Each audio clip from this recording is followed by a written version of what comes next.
Welcome to Coco Cartoons.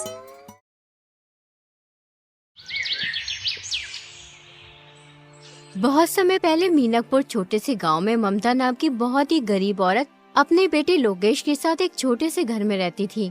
ममता दूसरों के घरों में खाना बनाने का काम किया करती थी, जिससे घर का गुजारा होता था।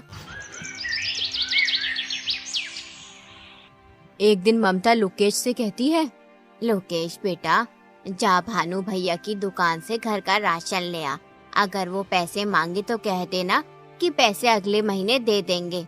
ठीक है माँ, मैं अभी राशन ले आता हूँ।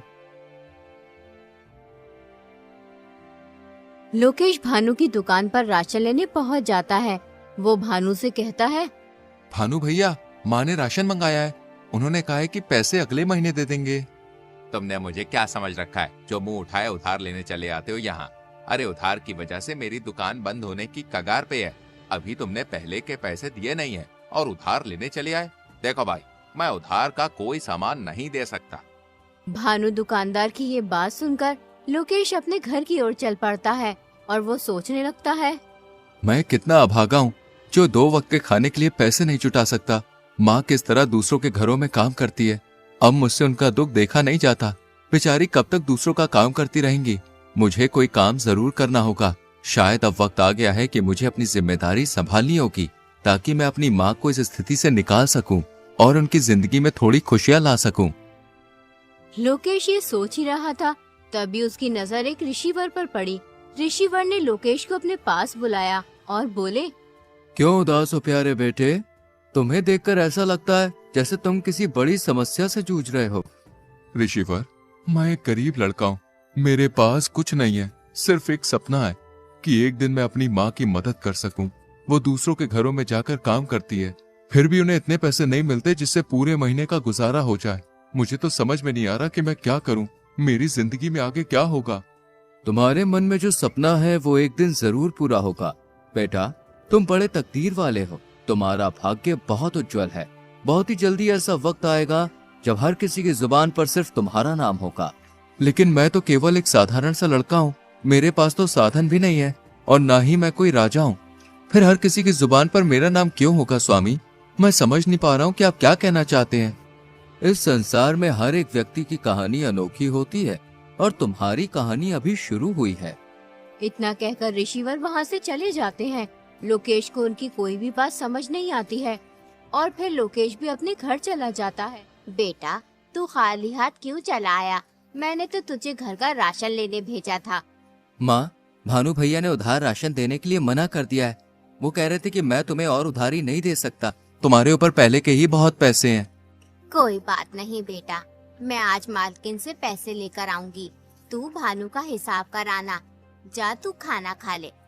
माँ, मैं खाना बाद में खाऊंगा। आप पहले मुझे एक बात बताओ। जब मैं रास्ते में आ रहा था तो मुझे एक ऋषिवर मिले थे। वो कह रहे थे कि मैं बहुत तकदीर वाला हूँ। कुछ ही दिनों में हर किसी की जुबान पर मेरा ही नाम होगा। मैं तो उनकी बात समझ ही नहीं पाया। अगर तुम्हें कुछ समझ में आया तो तुम मुझे बताओ माँ। क्या सच में उन्होंने ऐसा कहा? हाँ माँ, उन्होंने ऐसा ही कहा। बेटा, जब तेरा जन्म हुआ था तब भी एक ऋषि ने मुझसे कहा था कि ये तेरा बेटा बहुत भाग्यशाली है, बड़ा होकर ये राजकुमार बनेगा। लेकिन मैंने उनकी बात पर कुछ ध्यान नहीं दिया था। माँ, ये सब फिजूल की बातें हैं। भला एक गरीब माँ का बेटा राजकुमार कैसे बन सकता है? राजकुमार तो राजा का बेटा बनता है।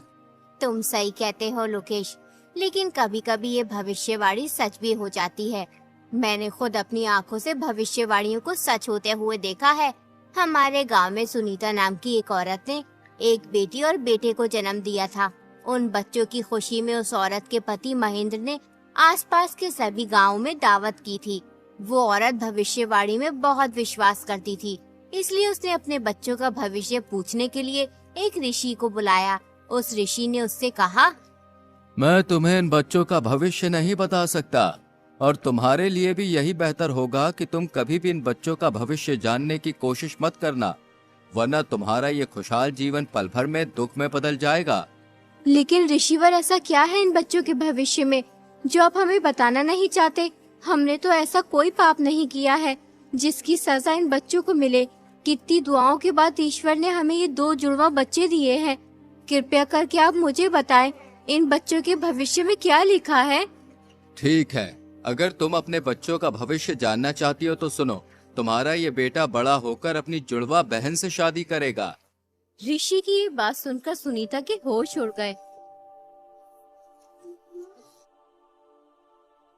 ऐसा कैसे हो सकता है ऋषिवर? भला एक भाई अपनी बहन से कैसे शादी कर सकता है? मैं ये भविष्यवाणी नहीं मानता। तुम झूठ बोल रहे हो।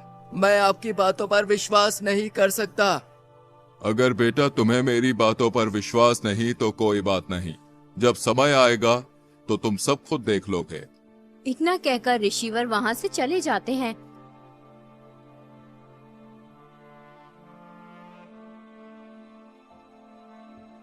फिर सुनीता अपने पति से कहती है, नहीं, ये तो असंभव है। मेरे बच्चे आपस में विवाह नहीं कर सकते। चाहे कुछ भी हो जाए, मैं ऐसा नहीं होने दूंगी। मुझे अपनी बेटी को मरवा देना चाहिए, तभी ये भविष्यवाणी गलत साबित होगी। तुम ये क्या बेहुदा बात कर रही हो? उस आदमी की बातों में आकर तुम इस मासूम की जान लेना चाहती हो?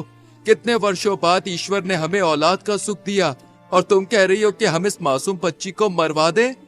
मैं ऐसा नहीं करना चाहती, लेकिन हमें इन भविष्यवाणियों को हल्के में नहीं लेना चाहिए, क्योंकि ये भविष्यवाणियाँ मेरे जीवन में एक महत्वपूर्ण भूमिका निभाती आई हैं।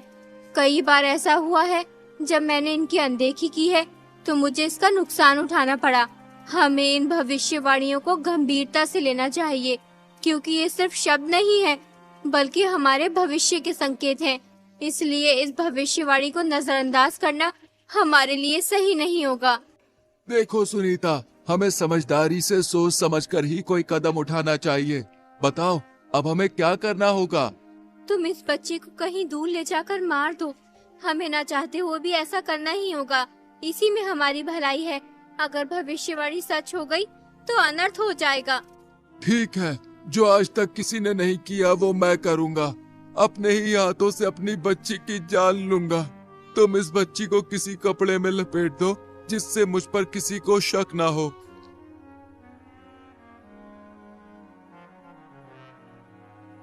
वो आदमी उस बच्ची को एक ऊंची पहाड़ी पर ले जाता है और फिर उसे पहाड़ी से नीचे फेंक देता है, लेकिन वो बच्ची किसी तरह बच जाती है। एक अमीर आदमी उस जगह से गुजर रहा होता है, तभी उसकी नजर उस बच्ची पर पड़ती है। अरे वाह, कितनी प्यारी बच्ची है। लेकिन ये बच्ची इस जंगल में क्या कर रही है? इसे यहाँ पर कौन छोड़कर गया होगा? मुझे इसे अपने साथ लेके जाना चाहिए, वरना इसे कोई जंगली जानवर खा जाएगा। वो अमीर आदमी उस बच्ची को अपने घर ले जाता है। अरे कहाँ हो भाग्यवान, जरा जल्दी इधर आओ। ये देखो मेरे साथ कौन आया है। अरे ये किसका बच्चा उठा लाए हैं आप? मैं क्या तुम्हें कोई बच्चा उठाने वाला दिखाई देता हूँ? अरे नहीं, मेरा मतलब वो नहीं जो आप समझ रहे हैं। मेरे कहने का मतलब ये है कि तुम्हें ये बच्चा कहाँ से मिला? ये नन्ही परी मुझे पहाड़ियों वाले जंगल में मिली है। पता नहीं इसे वहाँ पर कौन छोड़ के गया था। मुझे इस बच्ची पर दया आई और मैं उसे उठा के ले आया। ये तुमने बहुत अच्छा किया जिस बच्ची को अपने साथ ले आए। देखो ये बच्ची कितनी सुंदर है, देखने में बिल्कुल चांद का टुकड़ा लग रही है। आज से ये बच्ची हमारे परिवार का हिस्सा है। हम इसे भी अपने बेटे सुहन की तरह ही पालेंगे। अब से हमारे एक नहीं बल्कि 2 बच्चे हैं। यूं ही कई वर्ष बीत जाते हैं। अब वो दोनों भाई बहन बड़े हो चुके होते हैं। अपने बेटे को जवान होता देख सुनीता और उसका पति बहुत खुश होते हैं कि भविष्यवाणी गलत साबित हुई, लेकिन होना तो वही था जो तकदीर में लिखा था।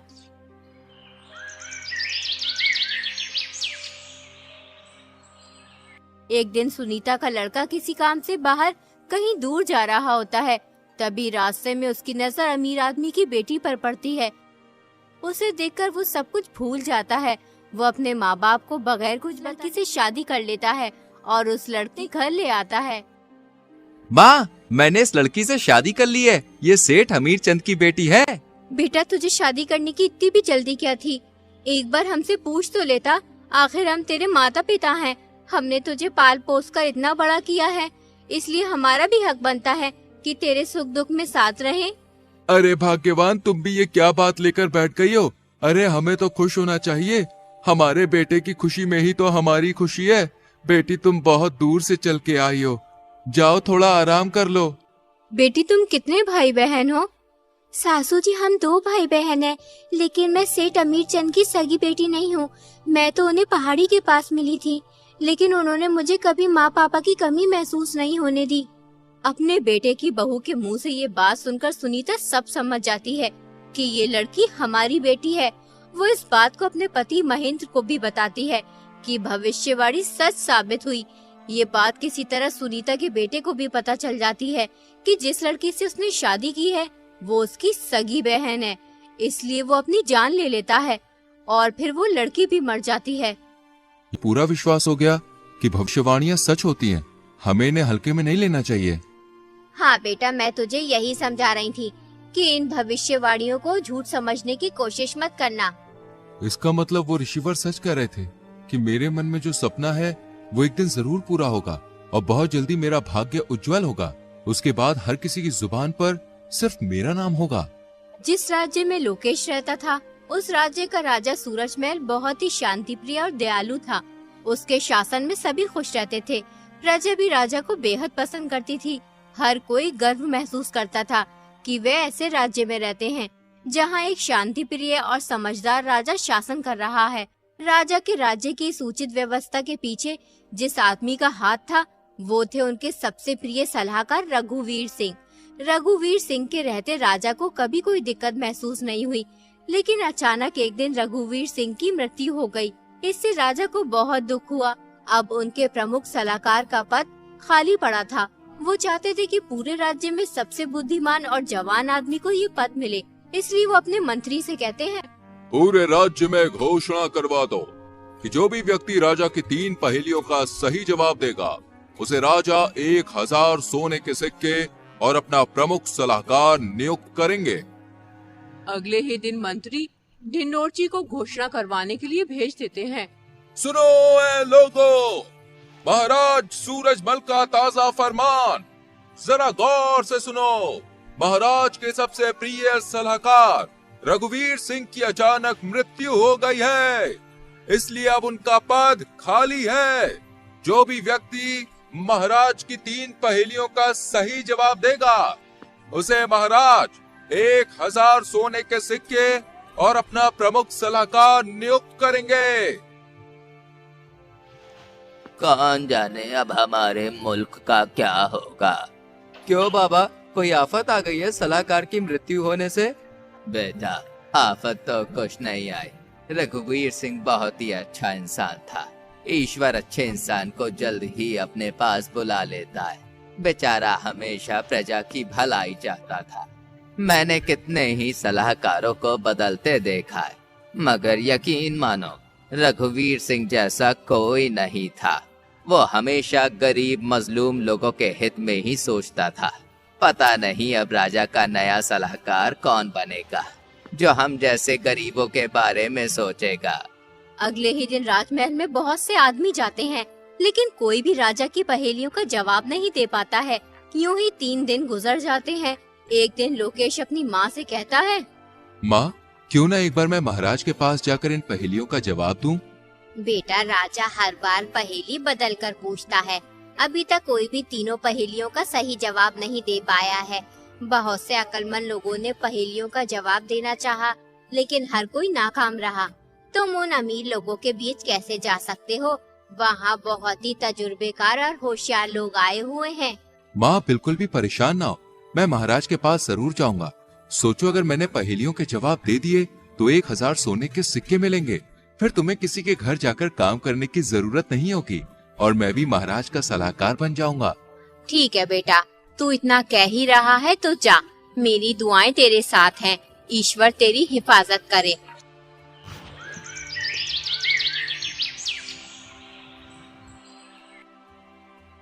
अगले दिन लोकेश राजमहल पहुंच जाता है।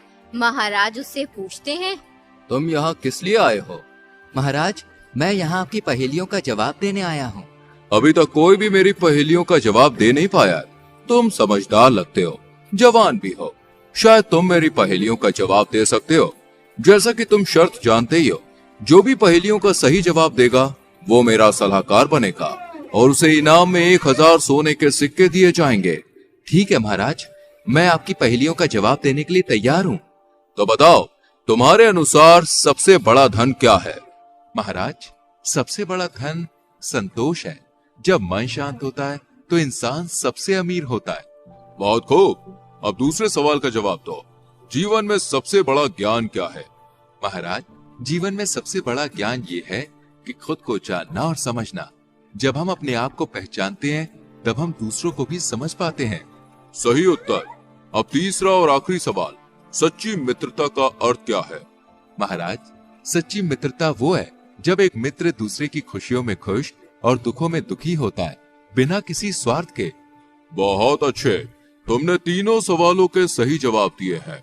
तुम वाकई में बुद्धिमान हो। आज से तुम मेरे सलाहकार हो। मंत्री, इसे 1000 सोने के सिक्के दे दिए जाए। कल से तुम अपना पद संभालोगे। लोकेश 1000 सोने के सिक्के लेकर अपने घर चला जाता है। लोकेश को देखकर ममता बहुत खुश होती है। वो लोकेश से कहती है, बेटा, जब से तू गया है तब से ही मैं तेरे लिए दुआ कर रही थी कि तू कामयाब हो, और ईश्वर ने मेरी दुआ सुन ली। अब हमारी सारी मुसीबतें दूर हो जाएंगी। हाँ माँ, अब तुम्हें किसी भी चीज की चिंता करने की जरूरत नहीं है। आज से तुम्हें दूसरों के घरों पे जाकर काम करने की भी कोई जरूरत नहीं है। बेटा, मेरी पूरी जिंदगी दुख और तकलीफों में कट गई। आज सालों बाद तूने मुझे ये खुशी दिखाई है। अगर आज तेरे पिताजी जिंदा होते तो बहुत खुश होते।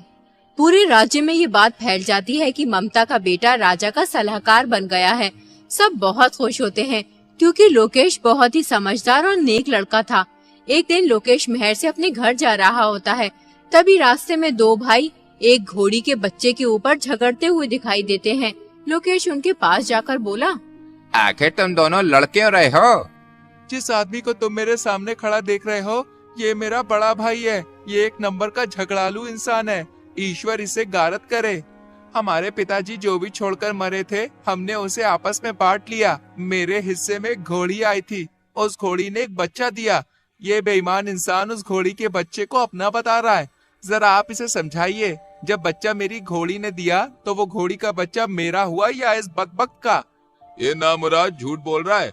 सालों से ये अपनी घोड़ी को मेरी जगह में बांधता हुआ आ रहा है, और इसकी घोड़ी ने बच्चा मेरी जमीन पर दिया है, इसलिए वो घोड़ी का बच्चा मेरा हुआ।